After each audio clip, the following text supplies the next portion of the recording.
through the mystic eye, eminent personalities from various walks of life in conversation with Sadguru. This week's episode features Virinder Sehwag, one of Indian cricket's most scintillating batsmen. He holds the record for the highest individual score in one-day internationals and the fastest triple century in Test cricket. Fondly referred to in the media as the Nawab of Nazafgarh. Sehwag has opened the batting for India for over a decade, and his right arm off spin has seen the Indian team through some tight situations. In April 2009, he was honoured as the wisdom leading cricketer in the world. Watch as Sadguru and Virinder Sehwag look at the very mechanics behind what it takes to successfully play both the game of cricket and the game of life. The critics or whatever, somebody is criticizing me or somebody is saying something, me gives, I'll become more determined to score runs also. But I'll get very disturbed very quickly also. So what I should do at that time. Should I reply to them? What is the most important part of your life is what's happening within you, isn't it? Yeah. Whether misery happens within you or joy happens within you, it only comes from within you, isn't it? So if joy is coming from within you, why can't you have it coming all the time? If it was coming in the Delhi tap, I know it goes dry. Yeah. But if it's coming from within you, why can't you keep it flowing? Yeah. Because we have not taken care of this, isn't it? How you are should never be determined by how somebody else is. Yeah. Once you allow that, you will remain a slave to somebody all your life, because they will decide whether you will be happy or unhappy. Yes. The question is not about justice and injustice, that's a different thing. But still, whether there is justice or injustice, the most unjust thing that you can do for yourself and everybody around you, especially other people who have such a big expectation of you, is that you make yourself unhappy. Because unhappy means unpleasantness. Unpleasantness means inefficiency of life. Inefficiency of life means you will get out. Yeah. In your profession, true. Inefficiency of life means you will get out in somebody else's profession, he will shoot a bad picture of me, somebody else will do something else. But in your life, inefficiency means you're back in the pavilion. So, in your life it's much more stark compared to other people's lives, because other people can explain. Yeah. Other people can explain their inefficiency. You cannot explain your inefficiency, we see it and that's all. Yeah.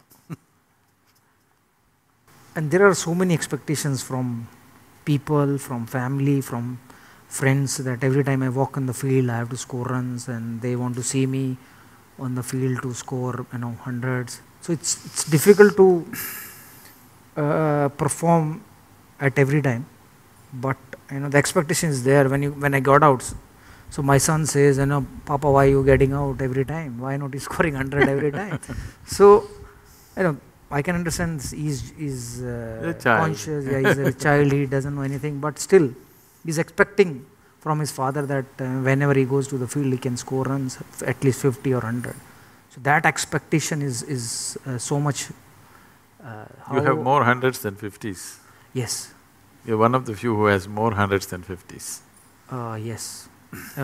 When I got 21 centuries, I got 20 50s and 21 centuries. Yeah. And then later on I score more 50s than the hundreds. See, once you enter the field, once you go there and stand, you should not be anybody's husband, anybody's father, anybody's son, not even an Indian. You must just be a batsman. You got a bat and the ball coming, your business is just to hit the ball as it deserves. If you stand there as an Indian, 1 billion people will stand on your head. It's too much heavy weight to carry. Yeah. If you stand there as a father, your children will sit on your shoulders. Very difficult to play the game with 2 children sitting on your shoulders. Yeah. You must leave all of them outside. When you go there, you're just a batsman, and that's all your job is. You must exclude all these things. But it's very difficult for me to, For that leave that thought behind. For that also there are methods. See, right now, I am constantly involved with people day in and day out, 20 hours a day, I'm on and on and on with people 7 days of the week. Yeah. But if I close my eyes, the world stops for me, finished it is. The world doesn't even exist for me if I close my eyes. You must bring at least a little bit of this essence into your life, that there is… See, you were born alone? No. Or were you born with 1 billion people? Yeah, born alone. Alone. Yeah. When you die, you'll die alone. Yeah. Right now, within this body, you live alone. Yeah. You may do many other things. Yeah. All these other things come in between and go in between, okay? Yeah. One way or the other. This being, this piece of life is a complete piece of life as Creator has made. This doesn't become complete by making additions to it. It's incomplete human beings who invented those things. This is a complete piece of life. So, bringing this into your life, there are methods to do this. Yeah. That every day if you simply close your eyes and sit for a few minutes, you must be able to shut off everything. Yeah. If this happens in your daily life, when you go and stand there, it's just a business between you and the ball, that's all. And that's all it should be. Yeah. This business does not involve your family, does not involve India, does not involve anything. It just involves the laws of physics, the ball, the bat and you, that's all. Really appreciate. I want to ask a question that when I'm playing, there is a couple of negative thoughts comes in my mind that, when the bowler is running and he's ready to deliver the ball, suddenly the thought comes, hit the ball. And if that thought comes, it's difficult to control that thought at that time, because I'm about to play that ball. So how I'll control that thought? What should I tell or what should I do to control that thought? Hit the ball is not a bad thought. Yeah, it's not bad thought, but still, I can't hit every ball. No, that is true, but looking at your track record, you hit the ball pretty well. So that thought is a good thought, not a bad thought. Yeah. But it should not become a compulsive thought. And above all, so this is something that all of us have to understand, whether you're playing cricket or you're running a business or whatever you may be doing. There is something called as reality. Yes. There is something called as impressions of reality that we carry within ourselves. Yes. Suppose you never played cricket in your life, for the first time, you stand there. Yes. If a ball comes at you, you would naturally like to look at it, how it comes and then hit it. Only because you played cricket for a certain number of years, Yes. now you have this thought, because there is a score to fulfill and there are expectations, this time India has to win and so many things, you know. Expectations of 1 billion people, Yeah. all that stuff. But actually, you don't play a game.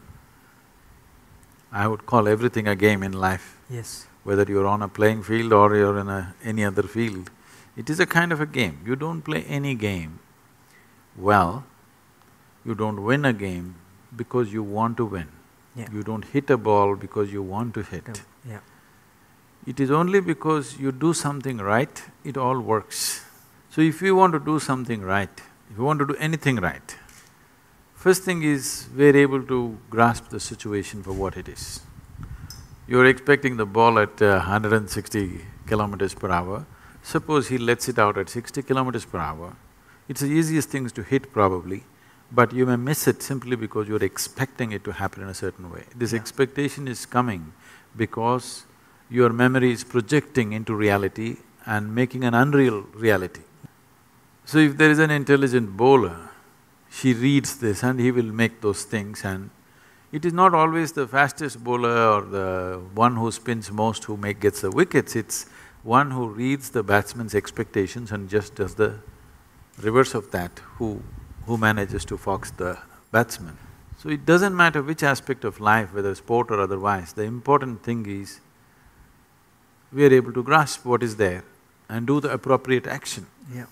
In a sport, it becomes very, kind of focused, because so many people watching, and we know if you don't hit the ball right, all of us know it. Somebody is driving, if he, instead of missing the pothole, if he hits the pothole, maybe not everybody notices. Somebody is doing business, instead of doing the right thing, if he goes little off, maybe not too many people notice it. But in sport, if you don't hit the ball, if you don't take the ball in the center of the bat, all of us notice it.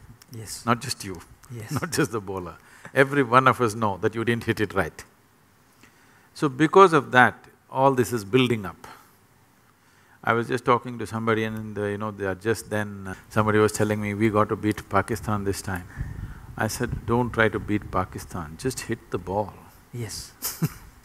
If you want to beat Pakistan, they'll wage a war, okay? Yeah. You don't try to beat Pakistan, all you have to do is hit the ball. If you try to beat Pakistan, Pakistan is not in the ball, it'll be somewhere there. Yes. In trying to beat that, all that'll happen is you'll go and sit in the pavilion. That's all that'll happen. Yes. In human mind, there is perception, there is memory, there is imagination. People are not able to keep these things separate.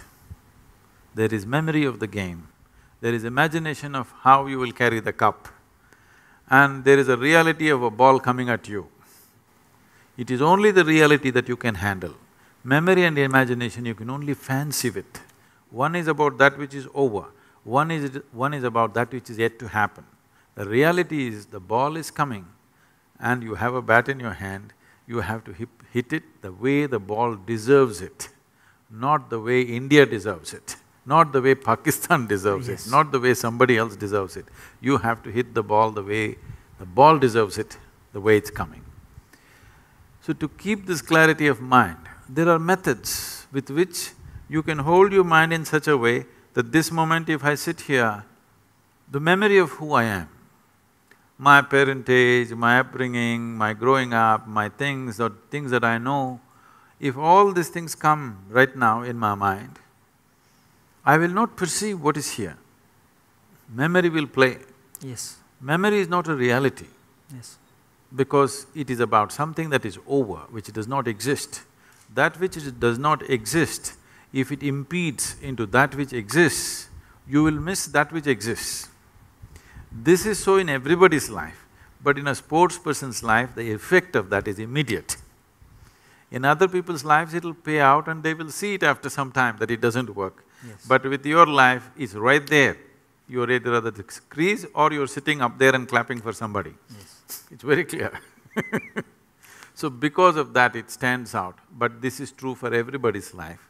So see, when you're given such a sophisticated mechanism called mind, human mind is not a simple thing, it's a magnificent mechanism.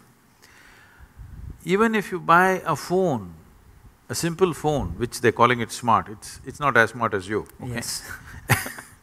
But even if you buy a phone, you have to read a manual which runs into 20 pages of how to use it. Yes. They're not telling you how it works, they're only telling you how to use it will take a certain amount of study. If you want to know how it works, it will take much more Yes. amount of study. Did you ever read the user manual for your brain? No. That's the whole thing. We are not looking at how this works, simply we are trying to use it.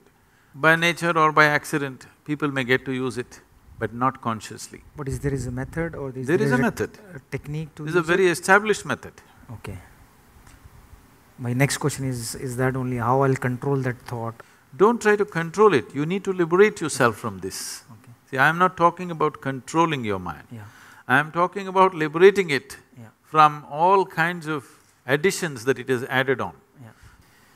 If you control your body, if you control your mind, what it means is, control means to hold it within certain limits. But you become who you are in the world only because you cross the limits. Only because you cross the limits that other people never cross, you become whoever you are in the world. So the method should be not of control, but of liberation. Over a period of time, you gather a body and a certain level of mind. These two, if we know how to use it to our advantage, it'll work one way. But a whole lot of humanity uses their body and their mind to their disadvantage. Their body and mind are the biggest problems that they have in their life. To make this body and mind in such a way that you don't have to control them. What would you like to control? You would like to control something that's gone berserk. You would like to control something which is destructive. Why would you like to control something that is creative, something that is competent, something that is capable? Why would you like to control that? Would you like to control your intelligence? Because if there is a certain level of ignorance, you want to control it. Would you like to control your intelligence? Would you like to control your physical strength? Would you like to control anything? You would want to liberate it. You would want to focus it. You would want to put it into proper use. If this has to happen, the most fundamental thing, there are various other methods.